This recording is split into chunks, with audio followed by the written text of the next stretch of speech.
Na aula de hoje, nós vamos estudar os modelos probabilísticos. Tá? Os modelos probabilísticos se dividem entre os modelos discretos e os modelos contínuos. Nós vamos começar apresentando, então, o primeiro modelo discreto. Tá? Então, o primeiro modelo discreto é o modelo de Bernoulli. Tá? Então, imagine um experimento, tá? Onde ocorre só dois resultados possíveis, ou seja, a cardinalidade do espaço amostral é 2. Tá? Por convenção, a gente chama esses eventos elementares genericamente de sucesso ou de fracasso. Tá? Então esse é um experimento em que o nosso espaço amostral ele é dois eventos elementares apenas, né? Um que a gente chama de sucesso, né? E o outro que a gente chama de fracasso. Tá? Esse tipo de experimento, tá? A gente chama de ensaio de Bernoulli, tá? Quando só tem dois resultados possíveis. Tá? E uma variável aleatória discreta x, né? É dita seguir o modelo de Bernoulli se, né? Ou seja, se x de um evento elementar qualquer for, vai ser 1 o valor dessa variável se o ômega for sucesso, né? E vai ser 0 se esse ômega for fracasso. Tá? Ou seja, se eu aplicar minha variável aleatória, que é uma função, né, do espaço amostral, quando eu aplico a minha variável aleatória no evento elementar sucesso, a minha variável vale 1. Quando eu aplico ela no fracasso, ela vale 0. Tá? Como ela é uma variável aleatória discreta, nós conseguimos definir uma função massa de probabilidade para ela. Tá? Então a função massa de probabilidade de uma variável aleatória Bernoulli, né, que é a variável que segue esse modelo aqui, né, essa daqui, ó, probabilidade de ocorrer, né, o valor x da minha variável aleatória assumir o valor x. Né? Lembrando que isso aqui nada mais é do que a probabilidade, né, da variável ter um particular valor x. Então isso aqui fica p elevado na x vezes 1 menos p elevado na 1 menos x. Tá? Onde esse p aqui, né, nada mais é do que a probabilidade de ocorrer sucesso. Tá? Então, com isso a gente consegue calcular também a esperança e a variância dessa variável aleatória. Né? Então vamos ver como que fica a esperança da variável aleatória que tem essa função massa de probabilidade. Tá? Então, lembrando lá, né, é o somatório, né, para os valores do x que estão no espaço de x, né, ou seja, os valores do x estão na imagem da minha variável aleatória. Né, então a gente faz x multiplicado pela probabilidade dele assumir o particular valor de x que a gente está vendo aqui. Né. Então a gente sabe que o x pode valer 0 ou 1, esses são os valores que estão na imagem. Né. Então vamos ver primeiro para o 0. Tá? Então vai ficar 0, que multiplica a probabilidade dele assumir o 0, né, mais 1 vezes a probabilidade dele assumir o valor 1. Essas probabilidades a gente tem porque a gente tem a fórmula aqui, né? Então isso aqui vai ficar 0 vezes, bom, aqui vai ficar o p, né, elevado na 0, 1 menos p elevado na 1 menos 0, mais 1 vezes, aqui vai ficar o p elevado na 1, x vale 1 aqui, né? 1 menos p elevado na 1 menos 1. Bom, 0 vezes qualquer coisa é 0, então aqui vai dar 0. Aqui vai dar 1 vezes p na 1 é 1. 1 menos p, bom, 1 menos 1 vai dar 0, né? Então 1 menos p na 0 dá 1. Então isso aqui vai ficar 1 vezes 1 vezes p. Então isso aqui é p. Portanto, né, a gente conclui que a esperança da nossa variável aleatória x é o próprio p. Vamos ver como é que fica agora a variância. Né? Bom, a variância do x, a gente lembra, né, que é a esperança do x quadrado menos a esperança do x ao quadrado. Então a gente precisa, a esperança do x a gente já calculou, né? Então a gente precisa, na verdade, achar essa daqui agora. Né? Vamos ver como é que fica a esperança do x quadrado. Né? Esperança do x quadrado é, de novo, a gente tem que somar, né, para os valores da imagem do x, né? Só que agora a gente multiplica o x quadrado aqui, né? A probabilidade do x assumir o valor x. Então vamos lá, né? Então o primeiro vai ser o 0 ao quadrado, que multiplica o p elevado na 0 vezes 1 menos p elevado na 1 menos 0, somado de 1 ao quadrado vezes o p elevado na 1, que é o valor do x, né? 1 menos p elevado na 1 menos o valor do x, que é 1. Então isso aqui vai dar 0 ao quadrado vezes qualquer coisa vai dar 0, né? Então isso aqui é 0. E 1 ao quadrado vezes qualquer coisa vai dar 1. Né? Então isso aqui vai dar p. Então isso aqui dá p. Agora, para fazer a variância, né? Nada mais é do que a esperança de x quadrado, que a gente acabou de ver que é p, menos, aqui vai a esperança de x que é p, ao quadrado. Então isso aqui é p menos p quadrado, né? Que é a mesma coisa que p vezes 1 menos p. Então isso aqui é a variância de uma variável aleatória que segue esse modelo de Bernoulli aqui que a gente acabou de definir. Tá? Vamos ver um exemplo? Né? Um exemplo clássico e bem simples. Né? Lançamento de uma moeda. Tá? É fácil ver que o lançamento de uma moeda é um ensaio de Bernoulli, né? Vou botar aqui a moeda honesta só para ter uma probabilidade definida. Né? É fácil ver que o lançamento de uma moeda honesta é um ensaio de Bernoulli, porque os resultados, né, são cara ou coroa, ou seja, tem dois resultados. Né? Então, cardinalidade desse espaço é 2, né? Então esse é um ensaio de Bernoulli. Vamos definir uma variável aleatória, que é número de caras observadas. Será que essa variável segue o modelo de Bernoulli? Bom, para conferir a gente primeiro tem que ver, né, se ela respeita essa definição aqui, né? O x de ômega vale 1 se ômega é sucesso, x de ômega vale 0 se ômega é fracasso. Vamos ver. Se a gente definir o x de cara, vai ser 1, porque uma cara foi observada, né, quando a gente observa o fenômeno cara, o evento elementar cara. Né? O x de coroa vai ser 0, porque a gente observou 0 caras. Então, olha, isso aqui é claramente uma variável que segue o modelo de Bernoulli, né? Porque a gente tem x de cara é 1 e x do outro evento é 0. Então a gente vê aqui no nosso caso, né, que a cara é o que a gente está chamando de sucesso, porque ocorreu o evento que a gente tem interesse que ocorra. Né? Porque se a gente definir a variável aleatória x como sendo número de caras, então observar caras seria considerado, entre aspas, né, o sucesso. Não observar caras seria o fracasso. Tá? Então o x, né, é uma variável Bernoulli. E agora vem aqui a notação. Né? Quando uma variável aleatória segue um determinado modelo, né, a gente escreve assim, ó, x segue distribuição de Bernoulli. E aí aqui dentro a gente coloca o parâmetro, tá, do qual essa distribuição depende. Nesse caso, né, o parâmetro do qual essa distribuição depende é o P, que é a probabilidade de sucesso. Tá? Onde P é a probabilidade do sucesso. Certo? Então, vamos determinar a função massa desse nosso exemplo aqui.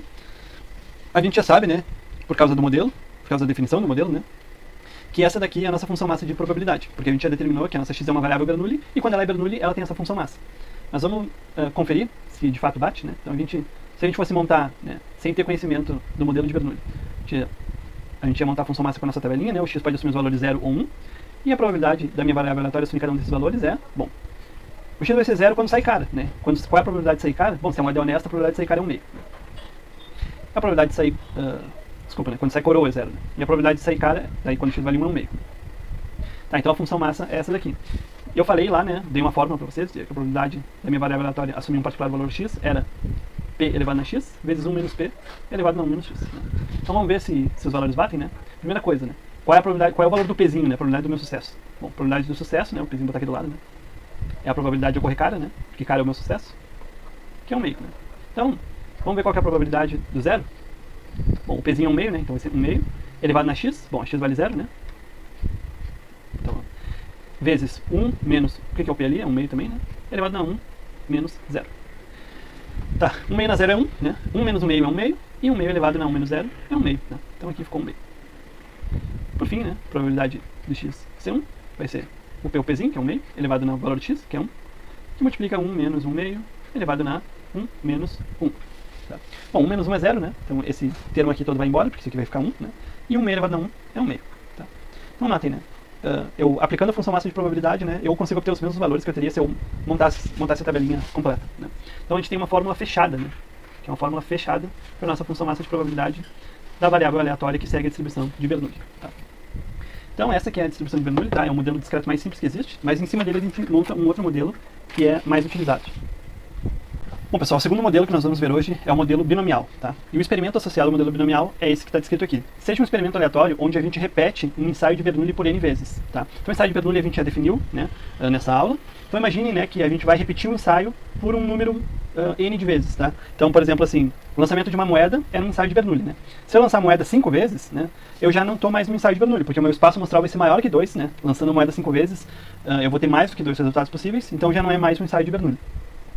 E aí a gente passa a entrar, né, aqui no modelo binomial. Tá? Se nós definirmos a variável aleatória x como número de sucessos observados, né, então a gente diz que essa variável aleatória segue a distribuição binomial com parâmetros n, que é o número de vezes que a gente repetiu o ensaio de Bernoulli, e p, que é a probabilidade de sucesso. Vamos ver se a gente consegue determinar a função massa de probabilidade desta variável. Tá? Notem que essa variável aleatória x, da maneira como ela está definida, né, eu posso reescrever ela como essa soma aqui. Ó, tá? O primeiro ensaio de Bernoulli que eu fiz, né, mais o segundo ensaio de Bernoulli que eu fiz, mais o terceiro, mais, né, até o último lá. por que essa soma é válida, né? Porque quando eu faço meu primeiro ensaio de Bernoulli, eu posso ter sucesso ou fracasso, né? Então vamos supor que eu tive sucesso, daí aqui seria 1. Vamos supor que aqui foi fracasso, daí deu 0. Vamos supor que aqui foi sucesso, daí deu 1. Daí, sei lá, eu tive outro sucesso aqui, daí fracasso, fracasso, sucesso, etc. Né? Nos N ensaios de Bernoulli. Né? O que vai ser o X, então? Notem que cada vez que eu tenho sucesso, eu somo 1. E cada vez que eu tenho fracasso, eu não somo nada. Então, quando eu somar tudo, né, eu vou somar só os 1s, e vai dar o quê? Vai dar exatamente o número de sucessos. Porque toda vez que eu tenho sucesso, eu somo 1. Toda vez que eu tenho fracasso, eu não somo nada. Ou seja, por isso que eu posso escrever o x, né, uma variável aleatória binomial, nada mais é do que uma soma de variáveis Bernoulli. Tá? Vamos pensar agora como é que a gente faz para obter a função massa de probabilidade. Tá? Para fim de concretizar aqui o exemplo, vamos supor que o nosso n seja de 5. Tá? Então, digamos que a gente queira saber a probabilidade da variável aleatória assumir o valor 2. Ou seja, nos 5 ensaios de Bernoulli que eu vou fazer, qual que é a probabilidade de eu ter 2 sucessos? Tá? Se eu tenho 2 sucessos, eu vou ter 3 fracassos, obviamente. Né? Então, vamos pensar assim, ó. Vou fazer 5 ensaios de Bernoulli. Né? Então, 1, 2, 3, 4, 5. Né? Então tem a posição 1, a posição 2, a 3, a 4 e a 5. Eu tenho que colocar 2 sucessos aqui, né? Então, por exemplo, eu posso ter um sucesso na primeira vez, eu posso ter um sucesso na segunda vez, e depois tem que ter tudo fracasso. Se esse evento ocorrer, eu estou num dos eventos elementares onde eu tenho x igual a 2, porque eu tive 2 sucessos, certo? Agora vamos pensar assim, ó. Se eu tivesse esse segundo aqui, ó, 3, 4, 5. Né? Se eu tivesse, em vez dessa ordem aqui, se eu tivesse assim, ó, sucesso, fracasso, fracasso, sucesso e fracasso. Aqui eu também tive 2 sucessos, então também é um evento que importa para cá, né? Ou seja, eu pergunto a vocês, a ordem com que os sucessos aparecem importa? Não, né? Porque esse evento aqui tem 2 sucessos, esse evento aqui também tem 2 sucessos, e os 2 deveriam ser contabilizados aqui, certo? Portanto, a ordem com que eu preencho aqui os slots, né, com que saiu meus ensaios de Bernoulli, não interessa. Quando a ordem não importa, né, a gente usa a combinação. Então isso aqui vai ser uma combinação onde, dos 5 espaços que eu tenho para preencher, 2 eu tenho que escolher para ser sucesso, certo? E aí, né, aqui eu tenho que multiplicar pela probabilidade de eu ter 2 sucessos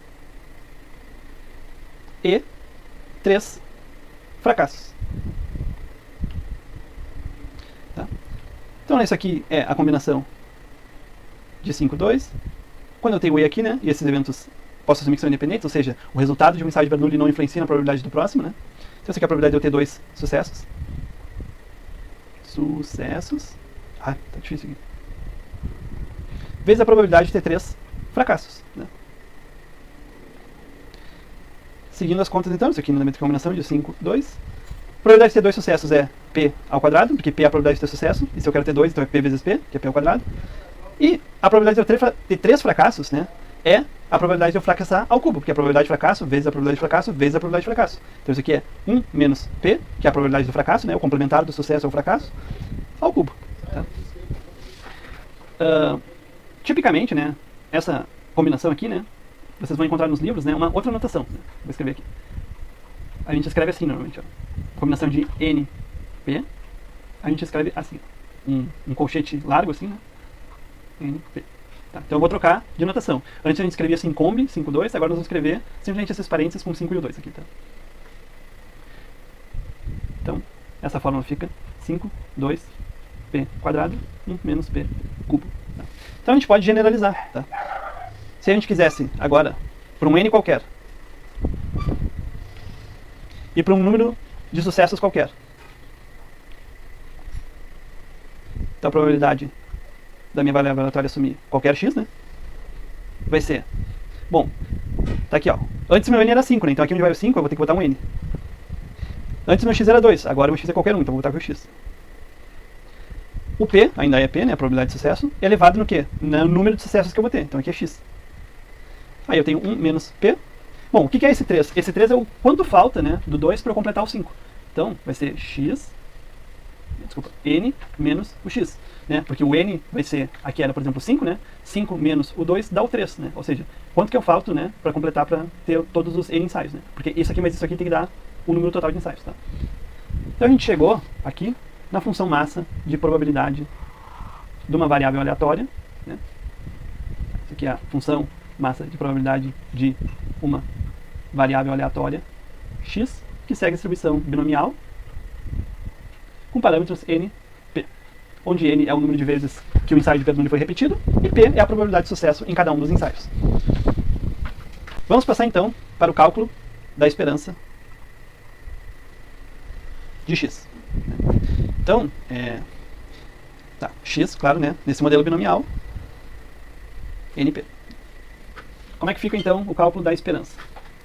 Esperança de X, né, eu posso escrever como... Eu sei que o X é essa soma aqui, né, de variáveis Bernoulli, né. Então eu sei que a esperança de X eu posso escrever como a esperança de X1 mais X2 mais, né, a enésima. Onde cada um dessas xi segue uma distribuição Bernoulli. P. E o i é 1, 2, até o enésimo. Ou seja, o que eu estou dizendo é que cada um desses x'inhos com índice aqui, né, cada um deles segue uma distribuição Bernoulli com parâmetro P, né, que é a probabilidade de sucesso. Pelas propriedades da esperança, né, a gente sabe que isso aqui é a esperança do x1 mais a esperança do x2 até, né, a esperança lá do xn. Então a esperança de x é... Bom, eu sei que o x1, o x2 e o xn são todos Bernoulli P. Qual que é a esperança de uma variável aleatória que segue a distribuição de Bernoulli? A gente já viu nessa aula, dá até para voltar aqui, né? Tá aqui, ó. Esperança. Então aqui a esperança de uma variável Bernoulli, a gente viu que é P, né? Então a gente pode substituir lá na nossa fórmula. Então aqui vai ser P, essa aqui também tem P, essa aqui também P. Portanto, a esperança de uma variável aleatória binomial é N vezes P. Porque eu vou somar o P aqui N vezes, né? Então vai ser NP. E o argumento para a variância vai ser similar, né? Variância do x, eu posso escrever como a variância da soma, né? x1 mais x2. Mesma coisa, cada um desses xi tem distribuição Bernoulli, né? Como esses ensaios são independentes, né? Quando as variáveis são independentes, eu posso escrever a soma da variância como a variância da soma, né? Então, isso aqui vai ser a variância do primeiro, mais a variância do segundo, mais a variância do enésimo. E eu já sei, né, do resultado anterior, que a variância de uma variável aleatória Bernoulli é P vezes 1 menos P. Essa aqui também vai ser P vezes 1 menos P, até a última lá, né? Portanto, a variância vai ser NP 1 menos P. Para concluir, né, essa sessão, vamos resolver um exemplo. Então, um experimento aleatório. Um jogador de basquete fará 3 arremessos livres. Tá? Então, isso aqui, a gente vê que é um experimento, né, que está associado ao modelo binomial, porque cada arremesso do jogador, né, cada arremesso, né, tem duas possibilidades. Né? Então, ou ele converte o ponto, né, ou ele erra. Tá? Então, cada arremesso é um ensaio de Bernoulli, né? Tem 2 resultados possíveis. Como ele vai fazer 3 arremessos, ele está repetindo 3 vezes um ensaio de Bernoulli. Então, repetindo ensaio de Bernoulli, né? A gente está falando, né, de um modelo binomial. Tá? Então, quando vocês estiverem fazendo exercícios, né, uma das partes que vai ser avaliada, né, é justamente vocês lerem um problema e conseguirem identificar que tipo de modelo é esse aqui, né? Tá? Então, nesse problema, né, a gente avalia, um jogador de basquete vai fazer 3 arremessos, bom, o arremesso pode ter conversão ou erro, então ele está fazendo 3 vezes o ensaio de Bernoulli, repetir um ensaio de Bernoulli é um modelo binomial. Tá? Então, suponha que o jogador tem a probabilidade de 1/3 de acertar qualquer arremesso. Tá? Então, aqui, se a gente definiu a conversão do arremesso, né, como sucesso, então a probabilidade de sucesso aqui, nosso P, né, vai ser 1/3. Tá? E o nosso N, né, que é o número de vezes que ele está repetindo o experimento, é 3. Então, seja x a variável aleatória é o número de arremessos convertidos. Tá? Construa a função massa de probabilidade de x e calcule a probabilidade de o jogador converter 2 dos 3 arremessos. Tá? Então, no passado, a gente teria que montar uma tabelinha, né, x, né? Ele pode acertar 0, ou acertar 1, ou acertar 2, ou acertar 3, e daí calcular a probabilidade de cada um desses. Né? Mas agora, quando a gente conhece o modelo, a gente não precisa de nada disso. Né? A gente já sabe a fórmula. A gente já sabe que quando a variável é binomial, como a gente acabou de ver, né? Binomial, com n igual a 3 e probabilidade de sucesso igual a 1/3, né? A gente já sabe como é que é a FMP. Então, a gente já sabe que a probabilidade do x, né, vai ser... Aqui vai ser o n, né? Que no nosso caso é 3. X vezes a probabilidade de sucesso, que é 1/3, elevado na x, vezes 1 menos 1/3, que é a probabilidade do fracasso, né, elevado na n, que é 3, menos x. Portanto, né, a gente não precisou suar fazendo a tabela. A função máxima de probabilidade já está pronta porque a gente já conhece o modelo. Né. E aí ele pede assim, calcule a probabilidade do jogador converter 2 dos 3 arremessos. Né. Então, se eu converter 2, né, probabilidade do x ser igual a 2, é isso que eu quero, né?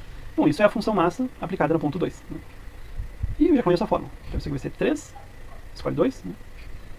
1/3 elevado na 2, que é o número de cestas que ele converteu, né? Vezes a probabilidade do fracasso, a probabilidade dele errar, né? Elevado no n menos o número do que ele acertou, 2. Então, realizando essa continha aqui, né? Vou aproveitar o ensejo para lembrar a fórmula da combinação, né? Lembrando que isso aqui nada mais do que uma combinação 3, 2, né? Então isso aqui é 3 fatorial dividido por 3 menos 2 fatorial, 2 fatorial. Aqui vai ser 1 nono. Bom, 1 menos 1/3 é 2/3, né? Então 2/3 elevado na 1 vai ser 2/3. Então aqui é 2/3. Então fazendo essa conta aqui, fica... isso aqui vai ficar 3, que bom, aqui vai ser dividido por 9, né? Porque aqui é 1 nono. Bom, 2/3 aqui vai dar para cortar, né? Vai ficar 2 nonos. Então a probabilidade dele fazer 2 cestas é de 2 em 9. Tá? Resolvemos o problema. Vamos resolver mais um exemplo aqui, tá? Em uma determinada população, foi aplicada uma vacina que costuma produzir uma imunização realmente efetiva em 9 casos entre 10. Ou seja, né, a probabilidade de imunização, tá, é 0,9, que é 9 entre 10. Qual que é a probabilidade de que um grupo de 7 pessoas todas se imunizem? Ou seja, primeiro vamos ver, né, a gente tem que perceber que isso se trata de um experimento associado a um modelo binomial. Por quê? Porque cada uma das 7 pessoas, né, ou imuniza ou não imuniza. Então, cada uma delas, né, é um experimento, é um ensaio de Bernoulli. Né? Então, nossa variável aleatória x aqui vai ser definida como número de pessoas imunizadas. Tá? Então, o x nada mais é do que x1 mais x2 até o 7º x lá. São 7 pessoas. Tá? O número de pessoas imunizadas nada mais vai ser do que o sucesso em cada uma dessas variáveis aleatórias. Por exemplo, se aqui eu obtiver sucesso, aqui vai ser 1, aqui vai ser, se ele não imunizou, aqui vai ser 0, aqui vai ser 1. Se eu contar o número de 1, aqui vai ser o número de pessoas imunizadas. Tá? Então o x é uma variável aleatória que segue o modelo binomial. A gente pode botar aqui x, segue o modelo binomial. Né? Quantas vezes foi repetido o ensaio de Bernoulli? 7 vezes. E qual é a probabilidade de sucesso? 0,9. Porque o nosso sucesso é a imunização, certo? Então agora que a gente conseguiu determinar, né, qual é o modelo que rege, né, a distribuição de probabilidade dessa variável aleatória, nós conseguimos responder as questões. Né? Então a primeira pede assim, bom, qual que é a probabilidade de todas, né, imunizarem? Ora, todas imunizarem é a probabilidade do x assumir o valor 7. Porque se isso acontecer, significa que 1 imunizou, 2 imunizou, 3 imunizou, todo mundo imunizou. Né? Então isso aqui vai ser, como a gente já conhece a função massa, né, a gente aplica direto a fórmula. Então isso aqui é do 7 que tem, nós vamos escolher 7 para imunizar, vezes a probabilidade de sucesso, já vou substituir aqui na hora, né, 0,9, elevado na 7, multiplicado por 1 menos 0,9, elevado na o n, né, que é 7, menos o x, que é 7. Então aqui vai dar 0. Bom, essa combinação aqui dá 1. 0,9 na 7 vai dar... que dá 0,4782 aproximadamente, tá? Vezes, bom, 7 menos 7 vai dar 0, né? Então qualquer coisa elevada na 0 é 1. Né? Então aqui vai ser. Então a resposta é 0,4782. Tá. Letra B. Qual que é a probabilidade de nenhuma se imunizar? Ora, ninguém se imunizar significa que o x assumiu o valor 0. Né? Porque em todos os meus ensaios de Bernoulli, né, ninguém se imunizou aqui. Não se imunizou, 0, não se imunizou, 0, não se imunizou, 0. Se eu somar tudo isso, vai ser um monte de zeros. Né? Então é a probabilidade da minha variável assumir o valor 0. Tá? Então vamos ver. Isso vai ser do 7, eu tenho que escolher 0. Aqui é 0,9 elevado na x, que é 0. 1 menos 0,9 elevado na 7 menos 0. Então, 7 escolhe 0 vai dar 1. 0,9 na 0 é 1. Bom, 1 menos 0,9 é 0,1. E aqui 7 menos 0 é 7. Né? Então, 0,1 elevado na 7. Então, vamos ver. 0,1 elevado na 7 vai dar... deixa eu dar para escrever em notação científica. Aqui. Isso é 10 a menos 7. Tá? Vai ser mais fácil botar muito zero. Senão eu vou botar 0, 0, 0, 0. Tá? Vamos então para a letra C. Tá? A letra C diz a probabilidade de que uma pessoa não se imunize. Tá? Bom, a probabilidade de uma pessoa não se imunizar, né, é a probabilidade de x, né, igual a 6. Né? Bom, por quê? Se uma não se imunizou, significa que 6 imunizaram. Né? Tem 7 pessoas, uma não se imunizou, então 6 se imunizaram. Então o que eu quero aqui é a probabilidade de x igual a 6. Tá? De novo, a aplicação da fórmula, né? Do 7, né, 6 foram imunizados. Daí vai ser 0,9 elevado no número de pessoas imunizadas, 6. 1 menos o 0,9 elevado no 7 menos o 6. Tá? Então, combinação de 7 escolhe 6 vai dar 7, né? 7 pessoas. Multiplicado pelo 0.9 na 6, vezes o 0.1 na 1. Então, realizando essas contas aqui, vai dar, vamos ver, 0.9 na 6, multiplicado por 0.1. Isso aqui é 0.372. Tá, aproximadamente. Letra D. Letra D pede a probabilidade de pelo menos 6 se imunizarem. Bom, pelo menos 6 imunizar é a probabilidade, né, do x ser maior ou igual a 6, certo? Como o máximo é 7, né, o x ser maior ou igual a 6 é a mesma coisa que a probabilidade do x ser igual ao 6, né, ou x ser igual ao 7. Né? Isso aqui é a probabilidade do x ser igual ao 6, mais a probabilidade do x ser igual ao 7. Bom, a gente já calculou, né, esses dois antes, né? A probabilidade do x ser igual a 6 é 0.372. E a probabilidade do x ser 7 é 0.4782. Então basta somar esses dois, né? Tá, deu 0.8502. Tá. Então a probabilidade de pelo menos 6 pessoas se imunizarem é realmente muito alta. Tá? A letra E. No máximo 4 pessoas se imunizarem. Tá? Então no máximo 4 se imunizar significa que o meu x pode assumir, né, um valor menor ou igual a 4. Daí eu tenho no máximo 4. Notem que isso aqui, né, eu posso reescrever como 1 menos a probabilidade do complementar, né, que é o x ser maior que 4. Tá? E o x ser maior que 4, né, pessoal, nada mais é do que a probabilidade do x ser 5, ou ser 6, ou ser 7. Porque se o x é 5, 6 ou 7, ele é maior que 4. Então esse evento aqui é igual a aquele evento ali, né? Então isso aqui vai ficar 1 menos a probabilidade do x ser igual a 5, mais a probabilidade do x ser igual a 6, mais a probabilidade do x ser igual a 7. Bom, o x é igual a 6 a gente já calculou, o x ser igual a 7 a gente já calculou, a gente já tem inclusive qual é o valor dessa soma, né? Porque a gente já fez aqui, né? Só falta então calcular a probabilidade do x ser igual a 5. Então vamos fazer isso aqui rapidinho. Então, vai ser o n, o número de sucessos aqui na combinação, né? Probabilidade de sucesso, ops, 1/3 não, é 0.9, elevado no número de sucessos, que é 5, né? 1 menos a probabilidade de sucesso, elevado no 7 menos o número de sucessos que eu tive, né? Tá. Então, vamos ver como é que fica. A combinação aqui dá 21, né? Aqui dá 0.9 na 5, vezes 0.1 ao quadrado. Então, só vou fazer a conta aqui rapidinho. 0.9 elevado na 5, vezes 0.1 ao quadrado. Então, aqui deu 0.124. Ok, agora a gente precisa substituir os valores aqui na fórmula, né? Então, essa aqui é o que a gente acabou de descobrir, 0.124. Esse aqui, a probabilidade do x igual a 6 era 0.372, né? E aqui era 0.4782. Tá? Então, continuando as nossas contas, vou pular aqui por cima da conta que a gente fez, né? Isso aqui é 1 menos... Agora eu vou somar esses carinhas aqui, tá? Então eu tenho 0.24 mais... Bom, a soma daqueles dois ali era 0.8502, né? Que a gente tinha feito antes. Então isso aqui dá 1 menos 0.9742. E agora é só subtrair 1 daquele valor ali, né? Fica 0,025 8, arredondando. Tá? Então essa aqui é a probabilidade de, no máximo, 4 se imunizarem. Tá? Agora vamos passar ao estudo de um novo modelo, que é o modelo de Poisson. Na distribuição binomial, a gente estava interessado no número de sucessos que ocorriam em um intervalo discreto. Ou seja, o que eu quero dizer com isso? O intervalo discreto era simplesmente o número de ensaios de Bernoulli, certo? O número de ensaios de Bernoulli é um intervalo discreto porque ou tu tem um ensaio, ou 2 ensaios, ou 3 ensaios, ou 4 ensaios, e assim por diante. O número de ensaios é uma quantidade discreta. Mas pode ser que eu queira saber o número de sucessos dentro de um intervalo contínuo. Por exemplo, tempo, área, comprimento. Tá? O que seria um número de sucessos no intervalo contínuo? Por exemplo, o número de ligações que uma pizzaria recebe no intervalo de 1 hora. Tá? 1 hora não é uma coisa que eu consiga discretizar em intervalos contínuos, discretos, desculpa, como um intervalo de Bernoulli. Né? Então pode ocorrer uma ligação por hora, pode ocorrer 2, 3 ligações em 1 hora. Não é um intervalo discreto, certo? É um intervalo contínuo. Então a distribuição não é a mesma que a binomial. Né? Ela tem essa diferençazinha, né? De que na binomial, né, o intervalo era discreto, né, porque nada mais é do que o número de ensaios em Bernoulli. Então eu queria saber quantos sucessos eu tive em 1 ensaio, 2 ensaios, 3 ensaios, 4, etc.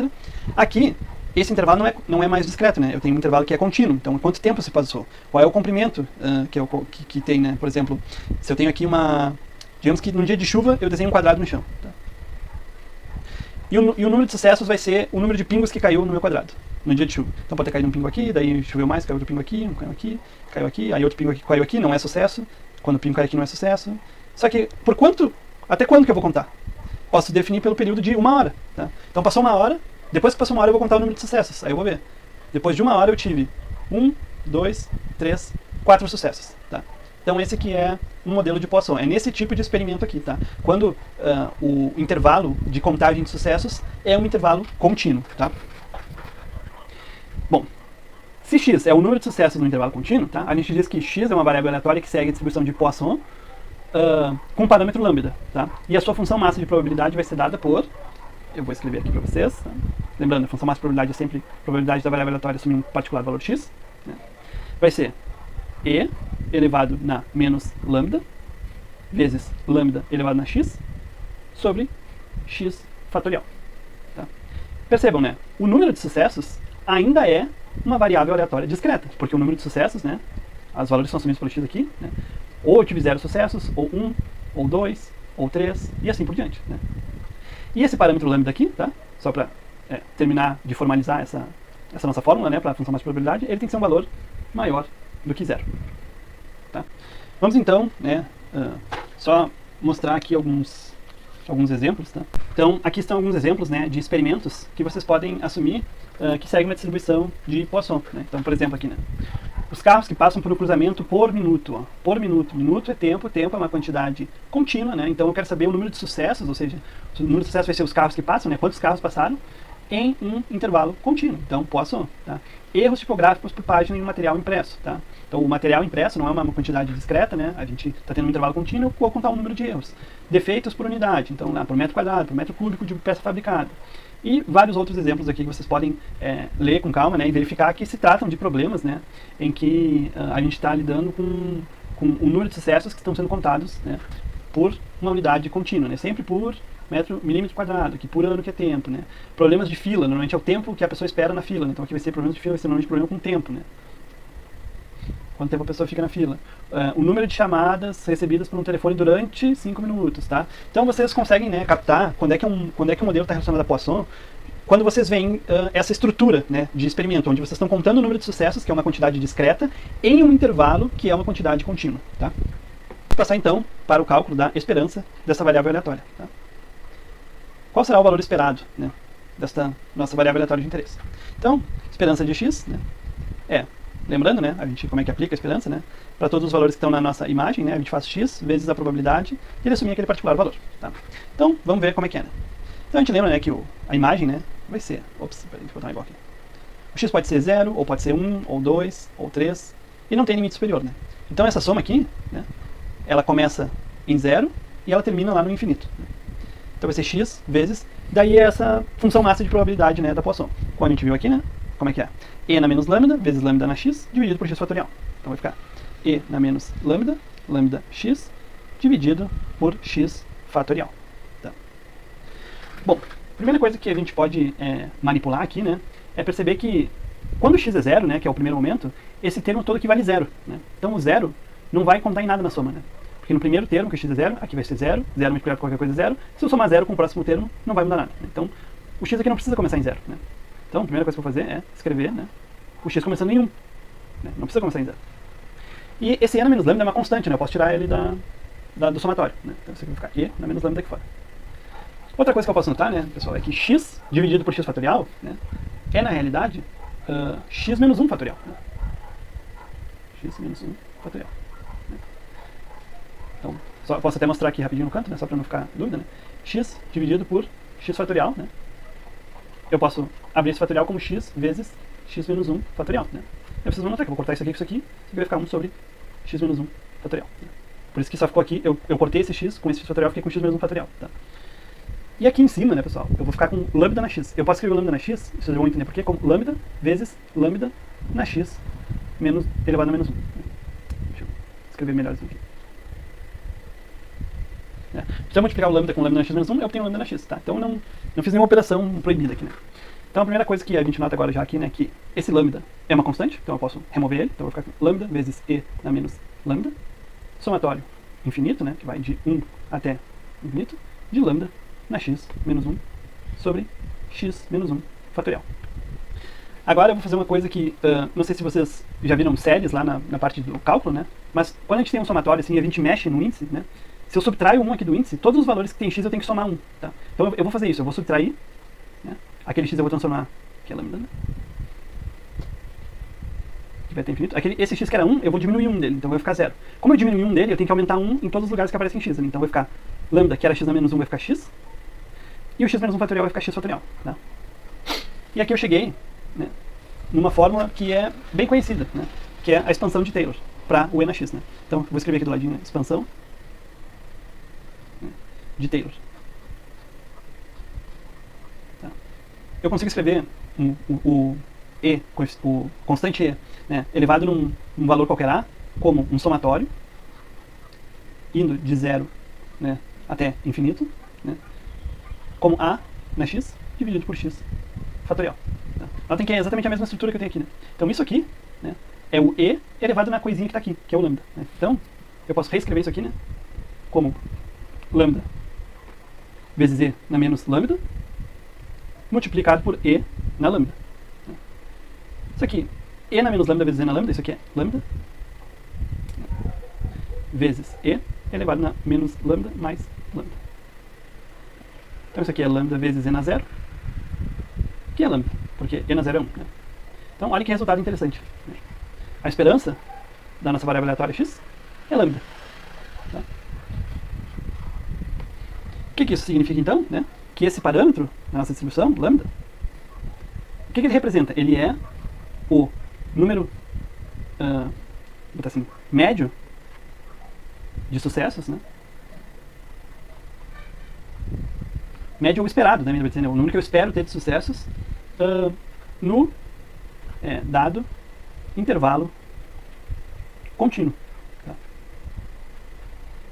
Certo? Então, nosso modelo ele tem que compreender também nós temos que adicionar ao nosso modelo o valor que eu espero de sucessos no intervalo contínuo. Tá? Então, quando vocês forem fazer problemas que envolvam, né, essa quantidade aqui, esse modelo de Poisson, vai ser dado para vocês no modelo o valor esperado, né, de sucessos, seja qual for o sucesso, né, vai depender do contexto do problema, é óbvio. Né? Se for, por exemplo, um daqueles exemplos ali, né, que a gente viu, esse exemplo aqui primeiro. Número de carros que passam por um cruzamento. Então, se eu quiser que tu calcules a probabilidade de 5 carros passarem por minuto, eu vou ter que dizer, né, quantos carros eu espero que passem por minuto normalmente, que vai ser o nosso lambda, tá? O nosso valor esperado. Então isso tem que ser especificado no modelo, é um parâmetro que tem que ser especificado. Tá? Notem que parâmetros, né, eles sempre têm que ser especificados. Né? Tanto que, por exemplo, aqui se a gente for olhar o caso do binomial, né? Quais eram os parâmetros do binomial? Vou voltar aqui. Parâmetros do binomial eram N e P. Vai ter que sempre ser dado no enunciado. Quantas vezes foi repetido o experimento, N vezes, e qual que é a probabilidade de sucesso. Né? Nos exemplos que a gente fez, né, um jogador de basquete fará 3 arremessos. O N foi informado, o parâmetro foi informado. Suponha que o jogador tem probabilidade de 1/3 de acertar. A probabilidade de acerto foi informada. Então, os dois parâmetros foram informados. Quando vocês tiverem, né, aqui, por exemplo, a probabilidade de sucesso, 9 em 10, foi informado P. 7 pessoas foram vacinadas. Foi informado o número de vezes que foi repetido o experimento. Né? Mesma coisa vai acontecer aqui no de Poisson. Quando vocês forem fazer um problema, vai ter que ser informado para vocês o valor do parâmetro lambda. E esse parâmetro lambda nada mais é do que o valor que a gente espera, né, ver pela unidade de tempo que está sendo medida, o número de sucessos esperados, tá? Porque ao fazer a conta, né, calcular a esperança, a gente conseguiu demonstrar, né, inclusive, que a esperança da nossa variável aleatória é o próprio lambda. Né? Então por isso que o lambda representa isso. Né? Já no caso para a variância, né, a variância do x vai ser pela fórmula, né, esperança do x quadrado, desculpa aqui pessoal, esperança do x quadrado menos a esperança do x, né, ao quadrado. A esperança do x a gente já conhece, né? A esperança do x quadrado, bom, eu não vou fazer aqui até para não tomar tanto tempo, mas vocês podem até ficar de exercício para vocês possam fazer esse mesmo desenvolvimento que eu fiz aqui, só que em vez do x aqui, vocês vão ter x quadrado, tá? E aí quando vocês fizerem esse desenvolvimento com o x quadrado aqui em vez do x, tá? A esperança do x quadrado, vocês vão ver que tem que dar lambda quadrado mais lambda, tá? Então a variância do x vai ser esperança do x quadrado, que a gente acabou de ver que é o lambda quadrado mais lambda, menos, bom, a esperança de x é lambda, né? Ao quadrado. Tá? Deve subir aqui. Lambda ao quadrado menos lambda ao quadrado é zero, então só vai sobrar lambda. Tá? Então a Poisson tem essa propriedade, né? A esperança de uma variável Poisson é igual à sua variância. Tá? É outra propriedade dessa distribuição, desse modelo. Vamos então resolver um exemplo da apostila. Tá? Em uma central telefônica chegam 300 telefonemas por hora. qual a probabilidade de que, num minuto, haja nenhuma chamada? Tá? Então, o que a gente tem que identificar logo de cara aqui, que a nossa variável aleatória de interesse é número de chamadas em um minuto. Né? Número de chamadas, né, é uma contagem, né, discreta, ou seja, o número de sucessos vai ser o número de chamadas, o sucesso vão ser as chamadas que a gente tem, em um minuto, que é um intervalo contínuo. Então, claramente, né, a gente já identifica que isso aqui é uma variável Poisson. Né? E qual que é o valor do lambda dela, certo? Vamos ver. Como eu falei para vocês, né, o parâmetro tem que ser dado sempre no enunciado. Eu dei ali para vocês, eu não, na verdade, isso aqui é da apostila, né? Foi dado para a gente ali que chegam, em média, né, 300 telefonemas por hora. Né? Bom, 300 telefonemas por hora são quantos telefonemas por minuto? Né? Então vocês podem até fazer a regrinha de 3 aí, né? 300 telefonemas são 60 minutos, né? Quantos telefonemas a gente recebe em um minuto? Tá? Então, fazendo essa continha aqui, a gente chega no lambda igual a 5. Né? 5 telefonemas por minuto. E a gente pergunta, bom, qual que é a probabilidade de no minuto a gente não receba nenhuma chamada? Tá? Então a gente já sabe, né, que a nossa variável aleatória então é uma variável que segue uma distribuição de Poisson com lambda 5. Né? Se a gente sabe isso, a gente sabe que a função massa de probabilidade dela, né, é aquela formulinha que a gente viu ali, né, que é E na menos lambda vezes lambda elevado na x sobre x fatorial. Então, a probabilidade do x ser zero, ou seja, não ter nenhuma chamada no minuto, né, vai ser E elevado na menos 5, que é o valor do lambda, né, vezes o lambda, que é 5, elevado na x, que é 0, dividido por 0 fatorial. Tá? Bom, 5 na 0 é 1 e 0 fatorial também é 1, então isso aqui é simplesmente E, 1 sobre E na 5. Né? Tá. Se a gente fizer na calculadora aqui, né, então isso aqui dá 0.00674 aproximadamente. Tá? Então a probabilidade de não ter nenhuma chamada, né, em um minuto é essa daqui. Tá? Vamos ver agora o exercício. Esse era o exercício 1. Né? Vamos ver ali o 2. Que em 2 minutos, né, haja 2 chamados. Bom, como é que a gente vai resolver isso aqui então? Bom, notem que antes, né, a nossa variável aleatória, né, era número de sucessos, né, em um minuto. Agora eu quero, né, vou denotar por um outro nome, vou chamar de y, eu quero o número de sucessos em 2 minutos. Então vai mudar o meu lambda, na verdade, né? Porque se em um minuto, né, Poisson, né, eu esperava 5, em 2 minutos, que é essa y, eu espero o dobro, né? Eu espero 10. Tá? Então, eu quero que a probabilidade do y, que é em 2 minutos, né, C2.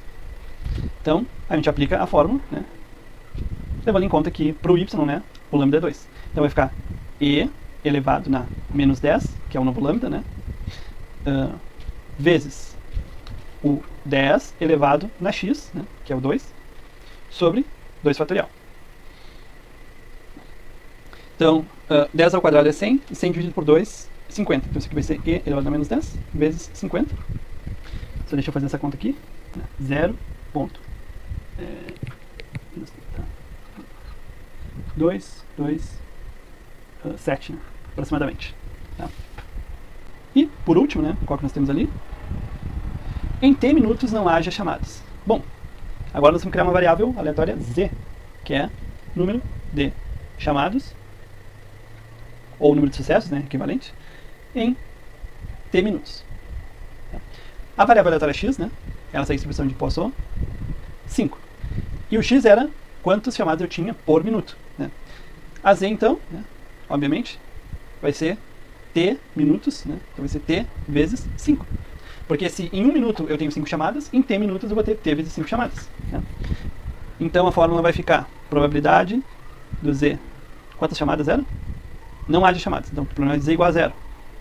Vai ser o e elevado no meu lambda, que é menos 5t, multiplicado pelo lambda, que é 5t elevado no 0, né, sobre 0 fatorial. Bom, 0 fatorial é 1, 5 na t 0 é 5, né, porque t na 0 é 1. Ops, junto. 5 na t na 0 é 1, então isso aqui é simplesmente e na menos 5t. Vamos então ao nosso último modelo de probabilidade para variáveis discretas, tá? Modelo probabilístico discreto. É o que está associado ao seguinte experimento, tá? Imagine que numa caixa, né, há m bolas pretas e k bolas brancas. A gente tira ao acaso n bolas dessa caixa. Então isso é um experimento aleatório. Não sei quais são as caixas, quais são as bolas que vão sair, né, de quais cores. Então x vai ser a variável aleatória, o número de bolas pretas que nós observamos na retirada, tá? Então, essa variável aleatória x, né, a gente diz que ela segue um modelo, né, distribuição hipergeométrico. A gente usa HGEL só, né? E ela tem 3 parâmetros, né? É o número de bolas pretas, o número de bolas brancas, né? E o número de bolas retiradas da caixa. Tá? Então tem 3 parâmetros esse modelo. A probabilidade, né, da nossa variável aleatória assumir um determinado particular valor x, né? Ou seja, qual que é a probabilidade do número de bolas pretas ser um particular valor x. Né? Então, até vou escrever para deixar bem explícito. Tá? Isso aqui vai ser, nós vamos resolver isso mais de uma maneira mais clássica de contagem, né? Para as n bolas retiradas, né? M dessas n vão ser, né, pretas, né? Então, x é o número de bolas pretas e eu tenho m pretas para escolher, né? Então vai ser m das m, eu vou escolher x, tá? Então isso aqui é o coeficiente binomial, lembrando, né? Isso aqui, né? mx. Então eu vou escrever com valores mais a, b, né? Isso aqui é a fatorial. Então eu vou escrever do jeito que vocês conhecem, combinação, né? De a, b, né? Que é a fatorial, a menos b fatorial, b fatorial. Né? Isso aqui. Ou seja, uma combinação onde eu escolho, não importa a ordem com que eu escolho as bolas, né? Então das m bolas pretas eu tenho que tirar x, né? E das k bolas brancas eu tenho que tirar n menos x. Né? Isso aqui são os meus eventos de interesse, né? Dividido pelo espaço amostral completo, né? Que é, de todas as bolas, ou seja, das m pretas mais k brancas, eu vou tirar n. Né? Então essa aqui é a função máxima de probabilidade da distribuição hipergeométrica. Tá? O cálculo da esperança e variância dessa variável é bem complicado, então eu só vou passar ele para vocês. Né? A esperança do x vai ser simplesmente n vezes m, dividido por m mais k. Tá? E a variância, né, dessa variável, né, vai ser n vezes m, dividido por m mais k, multiplicado por k sobre m mais k, vezes 1 menos n menos 1 sobre m mais k menos 1. Tá. Chegar nesses resultados aqui é razoavelmente complicado. Tá? Então eu não vou fazer essa demonstração, né? Vocês vão ter que tomar a minha palavra nesse momento. Né? Então essa é a esperança dessa variável aleatória, essa é a variância dessa variável aleatória. Então toda vez que vocês tiverem um experimento dessa estrutura, claro, eu botei aqui em termos de bolas pretas, bolas brancas, mas pode ser qualquer coisa. Por exemplo, vocês podem ter uma caixa, né? Uma caixa, pode ter motores defeituosos e motores, né, sem defeito. Então, por exemplo, motores defeituosos seriam as bolas pretas, motores sem defeito seriam as bolas brancas, né? E a gente vai tirar dessa caixa, digamos, né, tirar dessa caixa 8 motores. Eu posso perguntar, bom, qual que é a probabilidade, né, que desses 8 motores que eu tirei da caixa, 2 sejam defeituosos? Tá? Então essa é uma variável com distribuição hipergeométrica, né? Porque eu consigo identificar essa estrutura aqui de experimento nesse experimento que eu descrevi aqui. Tá? Vou fazer um exercício só para exemplificar como é que a distribuição hipergeométrica aparece nos problemas, e aí a gente conclui aqui as distribuições de probabilidade, pelo menos dos modelos discretos. Tá? Ainda temos que ver os modelos contínuos. Então vou resolver um exemplo aqui, né? Copiei um exemplo aqui da internet para a gente resolver. Isso ficou feio isso aqui.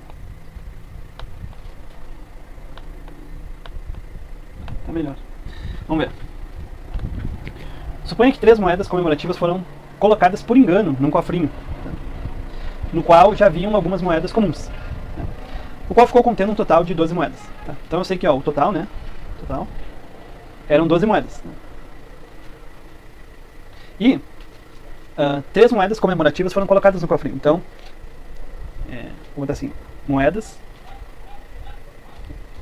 C de comemorativos. São 3. Então, quantas moedas normais tinham, né?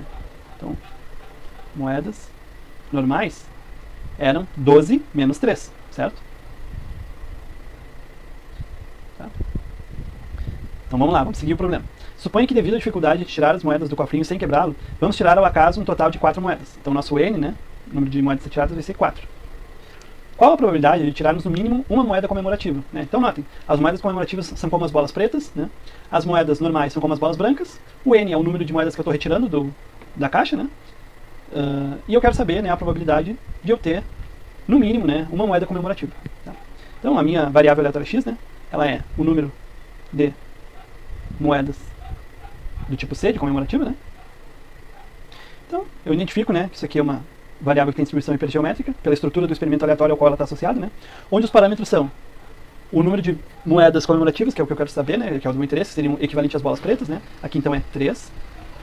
O número de moedas normais, que seriam equivalentes às bolas brancas, vão ser 9. E o número de moedas retiradas da caixa, né, do cofre aqui, 4. Tá? E eu quero saber então a probabilidade, né, de tirar pelo menos, né, no mínimo uma moeda comemorativa. Então eu quero x maior ou igual a 1. Então isso aqui, né, é a mesma coisa que 1 menos a probabilidade do x ser menor do que 1. Bom, o x só pode ser menor do que 1, né? Se a gente olhar para os valores que o Sx pode assumir, né? Ele pode assumir ou 0, ou seja, eu tirei 0 moedas comemorativas, ou 1, ou 2, né? Ou 3. Porque só tenho 3 moedas comemorativas, então o meu x é no máximo 3 e no mínimo 0. Tá? Então, o x ser menor que 1 é a mesma coisa que o x ser igual a 0. Né? Então isso aqui é 1 menos a probabilidade do x ser igual a 0.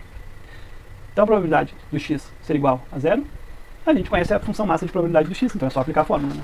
Então, relembrando a fórmula ali, né? É das bolas pretas, ou seja, das minhas moedas comemorativas, eu vou ter que tirar x, deve ser as bolas brancas n menos x, e aqui embaixo a contagem do espaço amostral completo, que é m mais k sobre n. Então vamos fazer aqui, né? Então primeiro, das moedas comemorativas são 3, né? Vou pegar 0. Das outras, né, que são as normais, tem 9. Eu vou pegar quantas? Vou pegar o número total menos as que eu peguei das comemorativas, que no caso foi 0. Então vai ficar 9, 4 a 4. Né? E do espaço amostral completo vai ser as 4, as 3 comemorativas mais as 9 normais, né, que vai dar 12. E dessas nós vamos escolher 4. Tá? Então, tem que fazer as contas, né, então vamos ver. Que fica, né, essa aqui vai dar 1, né, então isso aqui é 1 vezes. Essa aqui, combinação de 9 e 4 é 126. E essa aqui, combinação de 12 e 4 é 495. Então tem que fazer essa conta aqui, né? Esse aqui é 0,254 aproximadamente. Tá? Mas essa é a probabilidade do x ser 0, né? Então, para concluir o problema aqui, né? Então isso é 1 menos a probabilidade do x ser 0, que é 0,254. Né? E isso aqui vai dar, né, 0,746. Né? Tá? Então a probabilidade, né? Se eu tirar desse cofre 4 moedas, né? Sabendo que tem 3 comemorativos, a probabilidade de eu tirar pelo menos uma, né? É 74%, aproximadamente.